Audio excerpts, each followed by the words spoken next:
என்னுடைய வணக்கத்தை தெரிவித்துக் கொள்கிறேன். நான் உங்கள் தோழி நாகசித்ரா. பெரிய அளவிலான மன வருத்தத்தையும், நமக்குள்ளாக ஒரு பெரிய மன குமுறலையும், ஒரு அச்சத்தையும் ஏற்படுத்தின ஒரு விஷயம் தான் பகல்காம் தாக்குதல்.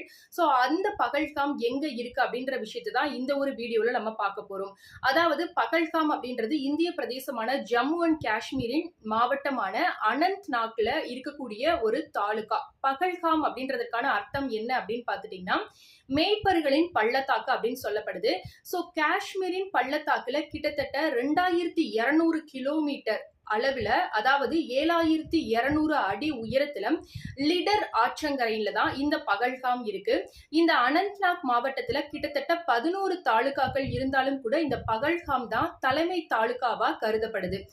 இந்த இடத்துல எதுக்காக இந்த ஒரு தாக்குதல் நடைபெற்றுச்சு அப்படின்னு பாத்தீங்கன்னா, இது முதல் தாக்குதல் கிடையாது. இதற்கு முன்னதாகவே நிறைய இடங்கள்ல முக்கியமா இந்த இடத்திலே கூட இன்னொரு தாக்குதல் நடந்திருக்கு. அதை நம்ம நெக்ஸ்ட் வீடியோல பார்க்கலாம்.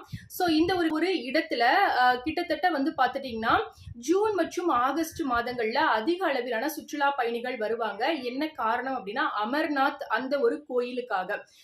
இந்த மாதிரியான நேரங்களை விட்டு இந்த டைம்ல இந்த ஒரு பிரச்சனை நடந்ததற்கான காரணம் என்ன, நோக்கம் என்ன, கொலையினுடைய பின்னணி என்ன, இதுல யாரெல்லாம் தாக்கப்பட்டாங்க, இப்படி குறிப்பிட்ட நபர்கள் மட்டும் தாக்கப்படுவதற்கான காரணம் என்ன, இந்த மாதிரியான பல விதமான கோணங்கள்ல விசாரணைகள் நடைபெற்ற இந்த ஒரு தாக்குதலை நடத்தியவர்கள் உருமாற்ற உடையில், அதாவது தங்களை மொத்தமாக மறைத்து கொண்டு அந்த மாதிரியான உடைகள்ல வந்து சைரன் ஆற்றங்கரையில வந்து சடனா வந்து துப்பாக்கி சூடு கண்மூடித்தனமாக அவங்க நடத்தினதாகவும், அதுல குறிப்பிட்ட நபர்களை மட்டுமே அவங்க கூப்பிட்டு அவங்களுடைய பெயர்களை கேட்டு, அவங்களுடைய பெயரானது இந்துவ அடிப்படையா கொண்ட அல்லது அவங்க இந்து சமயத்தை பின்பற்றக்கூடியவர்களா இருக்கிறாங்க அப்படின்ற ஒரு விஷயம் தெரிஞ்ச உடனேயே அவங்க தங்களுடைய துப்பாக்கினால சுட்டதாகவும் சொல்லப்படுது.